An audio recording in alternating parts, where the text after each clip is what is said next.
So you want to invest, but you're in debt. Okay. What if I could show you a way you can get a 30% return on every dollar guaranteed? No risky stocks, no crazy investments, no crypto, no options, futures, or anything like that. Later in this video, I'm going to show you what I believe is the best strategy for paying off your debt, and I'm going to explain why I believe it's better than some of the others. And at the end of this video, I'm going to give you the roadmap, which I believe is probably one of the best ways to start investing. Let's get started. Okay, let's start off with a simple example. Let's say you have $10,000 in cash and $10,000 in credit card debt at 30% interest. You have two choices. One, you could take that $10,000 and invest it, or you could take that $10,000 and pay off your credit card. Let's look at both scenarios. Let's say you invest the money first. You take that $10,000 and you have the best investing year ever and you get a 30% return on your money. Think you broke even? Not quite. Your $10,000 now grew to $13,000, so you had a $3,000 gain. But in this scenario, you have to pay taxes on your $3,000 gain. And depending on your tax bracket, that can vary. We're not going to get into the tax brackets in this video, but the fact is you will have to pay taxes on your gains. Whereas if you paid off your credit card, there's no taxes on those because there are no gains. That's not a taxable event. The growth on your investments are. Now, scenario 2, you take your $10,000, you pay off the credit card, completely wiping out that 30% interest.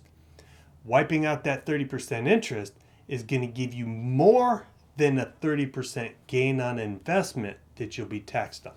There's no taxes on paying off debt. There is taxes on your investment gains. Now, I understand not all debt is the same. Some debt doesn't make sense to pay off early before you start investing. Some debt, it absolutely does. Like high interest credit cards at 30%, you should absolutely pay those things off as soon as you can.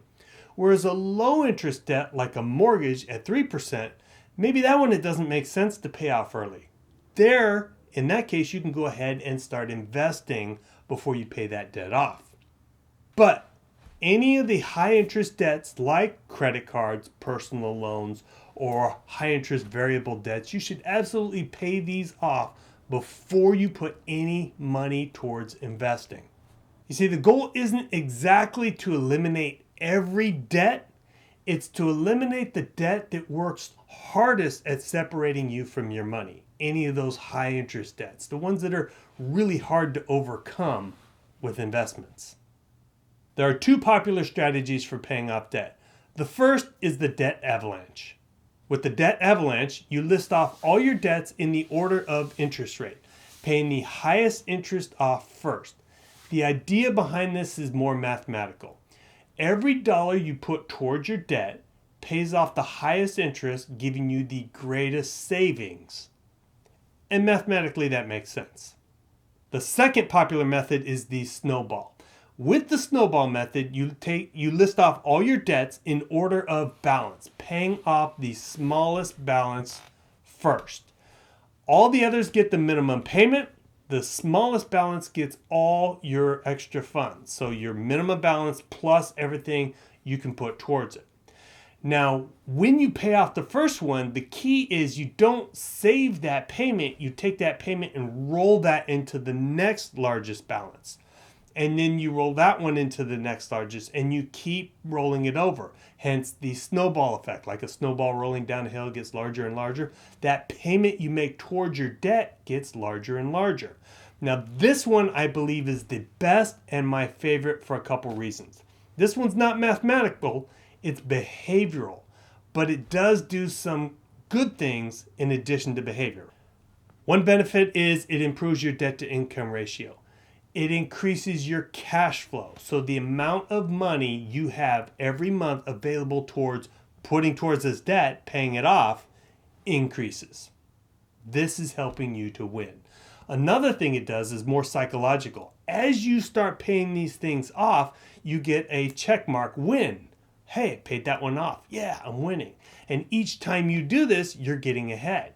So at every step, you're winning. Compared to the avalanche method, with the avalanche method, all your money's going towards the highest interest, not necessarily the lowest balance. And that's a difference, because if you're not paying off one quickly, you don't get that dopamine hit of, yeah, I'm winning, I got one knocked out. You also don't get the cash flow increase, the debt to income increase, and all that good stuff that goes with it. So my personal favorite is the snowball method. That is the one I generally recommend. Now let's talk about a couple of exceptions. A couple of exceptions to paying off this high interest before investing would be something like a 401k company match. If your employer has a 1-for-1 or dollar-for-dollar match up to that percentage, you should continue to invest, because that's still getting 100% return on your money. That's like doubling your money for nothing. That's still better than the 30%. This is why that makes more sense. It's the exception. The other exception might be a low interest mortgage, say on a home or rental property. If you have, say, a 3% 30-year fixed rate, it might be a better idea to take that money and invest it rather than pay down the debt, because a 3% return is pretty easy to beat in a lot of places. The way I want you to think about this is the money you have for investing, you might be better off putting towards debt before putting in something like the stock market. Some of the things to look at is the interest rate on your debt. Is that interest rate higher or lower than you can get in an investment? All right, here's my rule of thumb. Any debt, 8% or higher, I'm putting my dollars towards that to pay that off first before I put it towards any investment. If my debt of, say, 5% to 8% is on an appreciating asset like a business or a rental property or something like that that's going up in value, then I might tolerate that and put that money towards a traditional investment. Otherwise, I'm paying that debt down. Anything under that, I don't care too much. I'm putting that money towards investments because I believe I can get a better return on my dollar investing that than I can paying that off. Here's my roadmap to wealth if you're just starting out or starting over. Step 1, build a tiny emergency fund. I'm talking 1 month, maybe $1,000, maybe $500, depending on your income bracket, income and expenses. Step 2, I'm paying off all my high interest debt. Everything 8% and above, every dollar I make goes to that, to paying that off, every available dollar. Step 3 is I'm contributing to my 401k up to company match, because a company match is free money. Roth is preferred over a traditional. Sometimes it doesn't say Roth. It might say post-tax or after-tax, something like that. But look into that. Roth is my favorite, then traditional. Step 4, fully fund your emergency account. You got to get at least 3 months in there. 6 months is preferred, but 3 months at a minimum.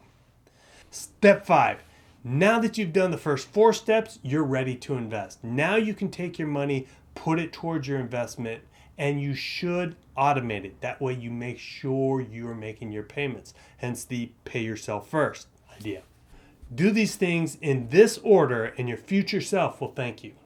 So I want to hear from you. Are you in debt, or are you in a position where you're starting to save? Let me know what your situation is, and maybe I can make a video helping your specific situation. All right, until next time, follow for more.